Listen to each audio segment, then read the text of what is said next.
Brent and Samaya, some effects are going to be immediate, while others could take much longer. Again, they have until this Saturday to meet that deadline.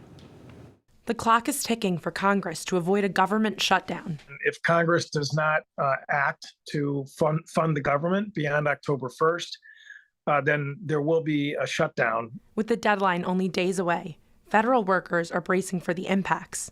Under a shutdown, federal agencies have to stop all non-essential work. You can see over 100,000 furloughed federal workers, again, viewed as non-essential by the federal government. For everyone else, that could mean delays to some services, such as firearms permits or passports. Those who are considered essential employees still have to work, but would not receive pay. And their pay is totally up in the air, while they're working in terms of whether or not the mid-month pay period in October will actually happen or not.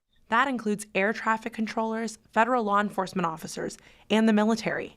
Representative Joe Courtney represents the 2nd District, which includes Groton and New London, which have a large military population.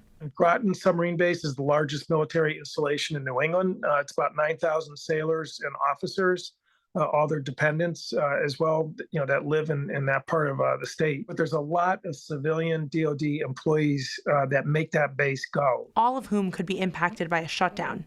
But experts say the effects are much farther reaching. In terms of the food stamps program, which impacts approximately 40 million folks, as well as other nutrition type initiatives for women, infant children, they could be impacted right after.